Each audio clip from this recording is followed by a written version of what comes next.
రెండు విషయాలు నేను ప్రస్తావించదలుచుకున్నా అధ్యక్ష.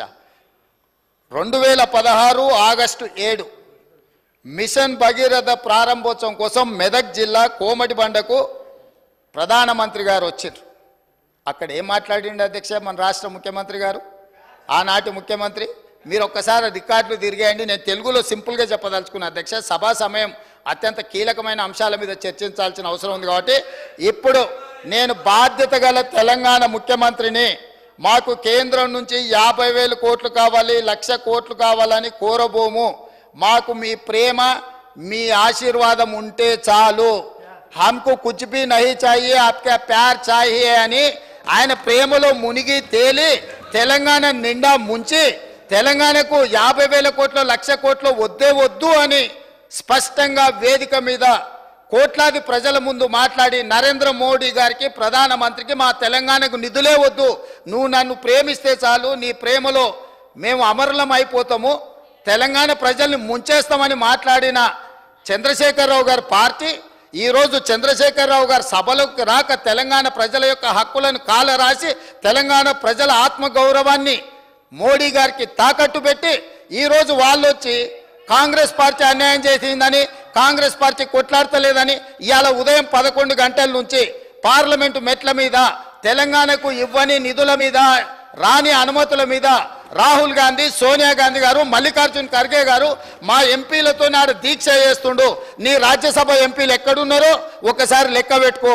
విలీనం కోసం ఇల్లు తిరిగి చీకట్ల అందరినీ కలిసి వచ్చి కౌగిలించుకునే ప్రయత్నం చేసి అన్ని వ్యవహారాలు చేసి వచ్చి ఇప్పుడు సభల అసలు విషయం పక్కదారిన పెట్టి రాజకీయ వివాదాస్పద అంశాల మీద చర్చకు చేసి అదానీలతో అంబానీలతో చీకట్ల కుంభుక్కయ్యే అలవాటు మాకు లేదు. కాంగ్రెస్ పార్టీ ఆల్రెడీ మా మంత్రి గారు చెప్పారు, విద్యుత్ విధానం మీద ఇప్పటివరకు 10 ఏళ్ల పాలసీనే లేదు అధ్యక్ష. తెలంగాణకు విద్యుత్ పాలసీని తీసుకొచ్చి స్పష్టంగా తెలంగాణ రాష్ట్రం ఏ విధంగా విద్యుత్ పాలసీని తీసుకురాబోతుందో ఈ సభలోనే చర్చ పెడతామని స్పష్టంగా చెప్పినాం అధ్యక్ష. ఒక సంస్థను ప్రైవేటైజ్ చేయాలంటే దానికి నోటిఫికేషన్ ఇవ్వకుండా పబ్లిక్లో చర్చ చేయకుండా ప్రభుత్వం అధికారికంగా నిర్ణయాలు తీసుకోకుండా జరుగుద్దా అధ్యక్ష? గాలివాటం వార్తలని పట్టుకొచ్చి ఇక్కడ మాట్లాడి గాలి మాటలు మాట్లాడడానికి అధ్యక్ష ఈ సభ పెట్టుకున్నది. మీరు వారికి అనుమతి ఇచ్చింది ఇట్లాంటి మాటలు మాట్లాడడానిక? కాబట్టి ఒకరోజు మీరు మేము ఎవరము ఏ అంశాల మీద 18 సార్లు మేము తిరిగి ఇవాళ మేము మిగులు రాష్ట్రంగా 14,000 కోట్ల రూపాయల మిగులు రాష్ట్రాన్ని మీకు అప్పచెప్పినాం. ఆనాడు సంవత్సరానికి 6,500 కోట్ల రూపాయలు అప్పు చెల్లించే పరిస్థితి ఉన్నది. సరిగ్గా 10 సంవత్సరాలు తిరిగే వరకు 7 లక్షల కోట్ల రూపాయల అప్పులు చేసి ప్రతి నెల 6,500 కోట్ల రూపాయలు దాదాపుగా 70,000 కోట్ల రూపాయలు మీరు చేసిన అప్పులకు మిత్తిలు కట్టి ఈరోజు నడువు వంగిపోయే పరిస్థితుల్లో రాష్ట్రం ఉంటే ఆ నిజాలు చెప్పొద్దంట. లోపల క్యాన్సర్ ఉండాలి, ఎయిడ్స్ ఉండాలి, కానీ నేను మంచిగా ఉన్నా, ఎర్రగా బుర్రగా ఉన్నా, నాకు పిల్లని అండి పెళ్లి చేసుకుంటా అని అబద్ధాలు చెప్పి ముంచాలని చెప్పి వారు సూచన చేస్తున్నారు అధ్యక్ష. రాష్ట్రం దివాలా తీసింది. దివాలా తీయడానికి వాళ్ళ అసమర్థవంతమైన 10 సంవత్సరాల పరిపాలన విద్యుత్ శాఖ దివాలా తీసింది. 88,000 కోట్ల రూపాయల అప్పులే కాకుండా సింగరేణికి బకాయిలు వాళ్ళు అట్లనే పెట్టిండ్రు. ప్రైవేట్ కంపెనీలల్లా ఎక్కడ తెచ్చిన అప్పులు అక్కడనే ఉన్నాయి. ఇరిగేషన్లో కాళేశ్వరం కట్టిన అంటారు, మేడిగడ్డ కుప్పగూలిపోయింది. ఇవాళ ఆ బ్యాంకులకు తెచ్చిన అప్పులు అట్లనే ఉన్నాయి. కాంట్రాక్టర్లకు పెండింగ్ పెట్టిపోయిన 1,000 కోట్ల రూపాయలు అక్కడనే ఉన్నాయి అధ్యక్ష. ఇట్లా ప్రతి శాఖలో ఎన్ని అసలు FCIలో 2014-15లో మేము సరఫరా చేసినామన్నారు, ఇప్పటి వరకు వసూలు చేయలే. మా ఉత్తమ్ కుమార్ రెడ్డి గారు కష్టపడి మీరు చేసిన తప్పులను సవరించి ఆ నిధులు రాబట్టడానికి ప్రయత్నం చేస్తుండ్రు. వీళ్ళు ప్రతిసారి వచ్చినప్పుడల్లా GDP గురించి వీటి గురించి మిగతా అన్ని మాట్లాడుతుండ్రు అధ్యక్ష.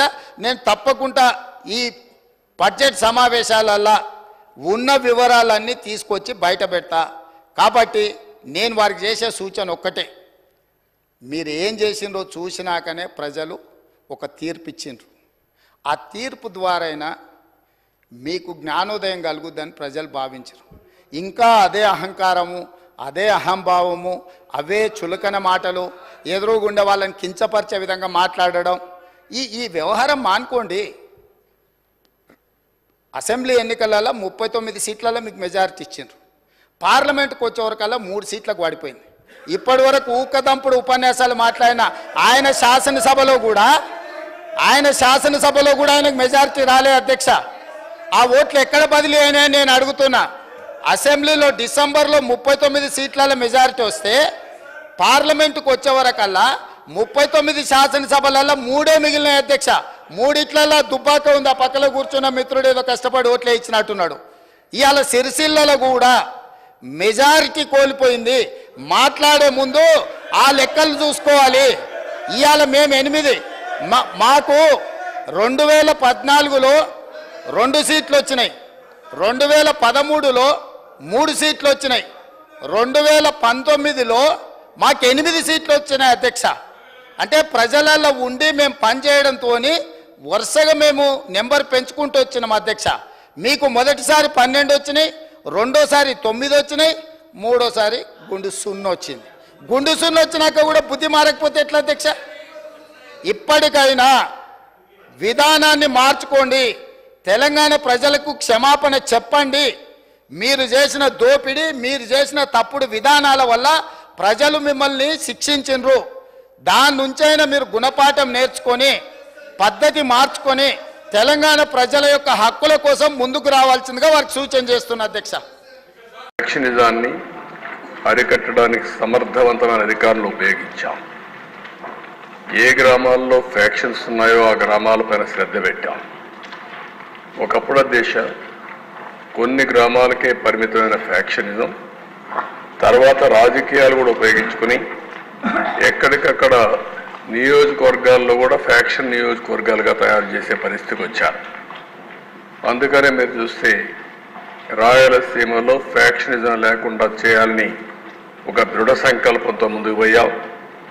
ఈరోజు ఈ హౌస్ ద్వారా రాష్ట్ర ప్రజానికాన్ని గుర్తు చేస్తున్నా, మా ఎమ్మెల్యేలని సీనియర్ నాయకుల్ని 2 అరెస్ట్ చేసిన తర్వాత మిగిలిన వాళ్ళని కూడా అరెస్ట్ చేసి రాయలసీమలో ఈరోజు ఫ్యాక్షనిజం లేకుండా పోయిందంటే దానికి కారణం తెలుగుదేశం పార్టీ అనే విషయం అందరూ గుర్తుపెట్టుకోవాలి. దానివల్ల అధ్యక్ష ఈరోజు ఆ ప్రాంతంలో ఎక్కువ అభివృద్ధి జరిగే అవకాశం వస్తుంది. భవిష్యత్తులో ఇంకా ఎక్కువ అభివృద్ధి జరిగే అవకాశం ఉంటుంది. రెండవ అధ్యక్ష, ఇంకో పక్కన మీరు చూస్తే హైదరాబాద్ అందరికి ఒక ఐడియా ఉంది. 6 నెలలు కర్ఫ్యూ ఉండే నగరం హైదరాబాద్. ఆ రోజు ఒక్కొక్కసారి కర్ఫ్యూ 20 రోజులు 30 రోజులు నిత్యావసర వస్తువులు కూడా దొరకకుండా కర్ఫ్యూ పెట్టిన పరిస్థితులు ఉన్నాయి. అలాంటి నగరంలో మత ఘర్షణల పైన చాలా క్లియర్గా ఒక నిర్ణయం చేసుకొని ముందుకు పోయాం. ఉక్కు పాదంతో ఒక మంచి సంకల్పంతో ముందుకు పోయాం. అదే మరిగా ఈరోజు మీరు చూస్తే అధ్యక్ష, హైదరాబాద్ అంటే ఓల్డ్ సిటీ నుంచి విజయవాడకు పోవాలన్నా, ఒకప్పుడు బెంగళూరు పోవాలన్నా, బాంబేకి పోవాలన్నా ఓల్డ్ సిటీ టచ్ చేసిపోయే పరిస్థితి. అలాంటప్పుడు ట్రాఫిక్ అంతా కూడా నిలిచిపోయేది. ఈరోజు మీరు చూస్తే హైదరాబాద్ మత సామరస్యానికి ఏమాత్రం కూడా విఘాతం కలగకుండా చేయగలిగాం. దానివల్ల ఒక అంతర్జాతీయ పెట్టుబడులకు కేంద్రంగా తయారయ్యే పరిస్థితి వచ్చింది. గడిచిన అన్ని ప్రభుత్వాలు కూడా లా అండ్ ఆర్డర్ మెయింటైన్ చేశాయి. అంతేకాకుండా ఔటర్ రింగ్ రోడ్ వచ్చిన తర్వాత సిటీకి వచ్చే పని లేకుండా ఔటర్ రింగ్ రోడ్లు వెళ్ళే పరిస్థితికి వచ్చారు. మూడవ దశ వామపక్ష తీవ్రవాదం. ఇక్కడ కూడా గ్రేహౌండ్ లేకపోతే ఇంటెలిజెన్స్ బ్రాంచ్ కానీ ఎస్ఐవి కానీ ఇలాంటి డెవలప్ చేశాం. ఆ రోజు సిద్ధాంతపరంగా ఆలోచించిన తెలుగుదేశం పార్టీ ఏదైతే పేదరిక నిర్మూలన జరగాలి, కానీ ఈ ఏదైతే వామపక్ష తీవ్రవాదం ఉందో, వైలెన్స్ ఉందో ఈ నాగరిక ప్రపంచంలో మంచిది కాదని ముందుకు పోయాం. అయితే ఆ రోజు నా మీద దాడి చేసిన ప్రజల కోసరం నేను ఏమాత్రం భయపడకుండా ముందుకు పోయానని కూడా ఈ సందర్భంగా మీకు తెలియజేస్తున్నా. ఆంధ్ర రాష్ట్రంలో చాలా వరకు నియంత్రణ చేయగలిగాం. రౌడీజం అధ్యక్ష ఈరోజు మనం చూస్తున్న రాష్ట్రంలో ఎక్కడ చూసినా రౌడీలు తయారయ్యే పరిస్థితికి వచ్చారు. ఆ రోజు నుంచి మీరు చూస్తే రౌడీ అనేవాడు లేకుండా ఆ పేరు వినపడేదానికే భయపడే పరిస్థితి తీసుకొచ్చాం. పీడీ యాక్ట్ ఉపయోగించాం, రౌడీల పైన ఉక్కుపాదం మోపాం, మొత్తం లా అండ్ ఆర్డర్ మెయింటైన్ చేశాం. అది తర్వాత వచ్చిన ప్రభుత్వాలు కూడా కొనసాగించే పరిస్థితికి వచ్చారు. అది శుభ పరిణామం అని చెప్పి కూడా నేను మీకు తెలియజేస్తున్నాను. నెక్స్ట్ తర్వాత దిశ 14-19 మర్డర్స్ 15% తగ్గాయి, రైటింగ్ 51% తగ్గాయి, కిడ్నాపింగ్ అబ్డక్షన్స్ 16% తగ్గాయి. అదే మరి హర్ట్ అయితే 18,048 నుంచి 16,018 తగ్గాయి, 11% తగ్గింది. అసాల్ట్ 20% తగ్గాయి, రాబరీ దొంగతనాలు 25% తగ్గాయి. దీనివల్ల ప్రభుత్వ చర్యల వల్ల ప్రజల్లో ఒక భద్రత వెలిగింది, ఒక ప్రతి ఒక్కరిలో కూడా నమ్మకం వచ్చింది, మేము సేఫ్గా ఉంటాం అనే పరిస్థితి వచ్చింది. ఆ విధంగా లా అండ్ ఆర్డర్ మెయింటైన్ చేశాం. నెక్స్ట్ ఇక్కడ దిశ చేయగలిగామంటే సాంకేతిక సదుపాయాలు బాగా ఉపయోగించుకున్నాం. ఇప్పుడు డీజీపీ ఆఫీస్ ఉంది, ఒక మోడర్న్ ఆఫీస్, ఆ రోజు తెలుగుదేశం ప్రభుత్వంలో కట్టింది. ఇంకో పక్క సీసీటీవీ కెమెరాలు, కొన్ని వేల కెమెరాలు అన్ని జంక్షన్లో పెట్టాం. 14,770 కెమెరాలు పెట్టి నేరాలు జరక్క మునిపే ఒకవేళ నేరం జరిగినా పట్టుకునే వ్యవస్థకు శ్రీకారం చుట్టాం.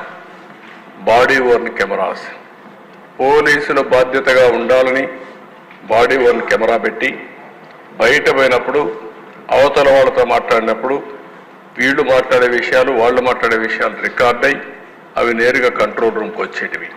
అంటే ఎవ్వరు కూడా పౌరుషంగా మాట్లాడము, థర్డ్ డిగ్రీ ఈ ప్లింతీ లాంగ్వేజ్ మాట్లాడము అటు ప్రజలు కానీ రౌడీలు కానీ పోలీసులు కానీ సక్రమంగా పనిచేయడానికి పెట్టాం.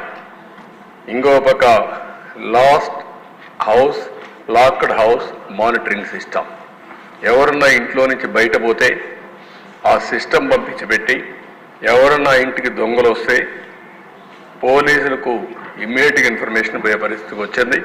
వాళ్ళు ఇల్లు వదిలిపెట్టే పోయే లోపలనే పోలీసులు వచ్చి యాక్షన్ తీసుకునే పరిస్థితికి వచ్చాం. Mobile command and control centres పెట్టాం. ఎక్కడన్నా పెద్ద పెద్ద మీటింగులు జరిగితే దాన్ని మానిటరింగ్ చేయడం కోసం ఇవి కూడా కంట్రోల్ సెంటర్స్ పెట్టాం. Automated finger print identification system తీసుకొచ్చాం. దీనివల్ల కూడా ఇలాంటివన్నీ పెట్టి ఎవరైనా దొంగతనం చేయాలన్నా, ఎవరైనా నేరాలు చేయాలన్నా, ఏ మాత్రం చేయాలన్నా ముందుగానే పట్టుకునే పటిష్టమైన సిస్టమ్ తీసుకొచ్చి ఈ టెక్నాలజీ కూడా పెద్ద ఎత్తున వినియోగించాం.